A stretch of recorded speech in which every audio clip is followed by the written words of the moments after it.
All right, y'all, we have a lot to talk about in regards to interior defense and the anchor badge. I know a lot of folks on NBA 2K23 feel like interior defense needs a buff. We finna break down all the details and show you guys some stats. Drop a like and drop a sub if you can. Now, what's the most important attribute when playing interior defense? You would think that the interior defensive attribute would be the most important. When creating your build, if you press the R1 button, you can see what badges are tied to that specific attribute. As you guys see, when I highlight the badges tied to the interior defensive attribute, you see brick wall is tied to that attribute. You also see post move lockdown and workhorse tied to this attribute. Now that's 3 separate badges tied to the interior defensive attribute, but you guys can get workhorse from the perimeter defensive attribute. And if you scroll down to the strength attribute, you can get the brick wall badge from this attribute. So back to interior defense, there's really only one badge tied directly to the interior defensive attribute that you cannot get with any other attributes, and that's the post move lockdown badge. And the reason why I'm bringing this up is because you guys could actually save attribute points on the interior defensive attribute and still be a tremendously good defender in the paint. If we expand our badge options, you're gonna see workhorse is tied into that. That'll help you get rebounds. I use workhorse accompanied by rebound chaser to help me get more rebounds. And these are one of the badges tied to the interior defensive attribute, which you can get from perimeter defense. And the main reason why I like having perimeter defense on my builds is because it helps you move faster laterally. And when we get the description for the brick wall badge, we notice that this badge increases the effectiveness of screens and is tough to back down in the post. This badge also drains energy from opponents on physical contact. And this badge alone is super important in regards to interior defense, accompanied with the anchor badge, which we finna get into. The post move lockdown badge doesn't seem all too useful and hasn't been all too useful in recent years. At least that's been my personal experience in regards to interior defense.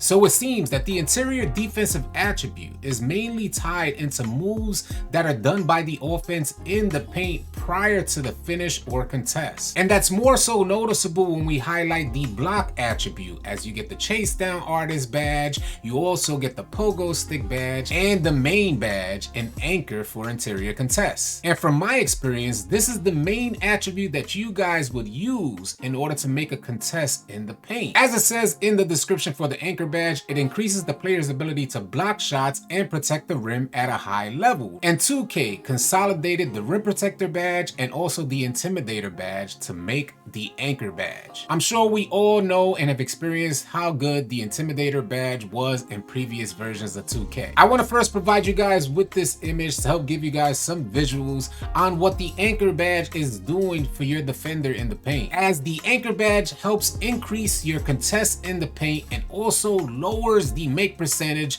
of your opponent. As you guys see, the offensive player trying to finish against no anchor badge will have a tremendously large green window, but going up against anchor on Hall of Fame, you can see how that green window just shrinks. I created this graphic based on an NBA 2K Lab recent video. And by the way, if you guys want some insider information on NBA 2K23, join NBA 2K Lab Premium, use promo code AllCity, save yourself 20%. And this image is backed by some great stats provided by NBA 2K Lab. The top row of numbers and badge levels is your average contest rate, going up against the bottom row of numbers and badge levels, showcasing the make percentages for offensive players trying to finish against the anchor badge. As you guys see, at the bronze level, you'll get an average contest rate of about 41%, and the offensive player trying to finish at the rack will finish about 18% of the time. Anchor on silver, you get a contest rate of about 42%. Their make percentage will drop to 16%. Anchor on gold, you get a 48% contest rate, and your opponent will suffer only a 14% make percentage. But man, oh man, at the Hall of Fame level, you guys will receive a 50% average contest rate, while the offensive player's ability to finish at the rack against anchor on Hall of Fame will drop to 2%. These numbers were generated using standing layups against the anchor badge, as a lot of folks trying to finish in the paint end up in a standing layup animation. So to help conclude this video and tie it up with a nice little bow, if you guys are creating interior defenders, you may want to focus more on the blocking attribute and that anchor badge over the interior defense defensive attribute because you can get the other two badges in Workhorse and Brick Wall through some different attributes. And from my experience alone, the post-move lockdown badge doesn't work too well anyway. The anchor badge is goated. You may even want to consider the pogo stick badge tied in with the anchor badge to help you guys get better contests in the paint. Play those passing lanes with the interceptor badge. You don't even need it that high. And strip the ball loose with the glove badge. I know that builds are really expensive to make on NBA 2K23, so I don't want you guys to make any mistakes when you're creating your new interior defenders. Thank you guys so much for tuning in. Keep it locked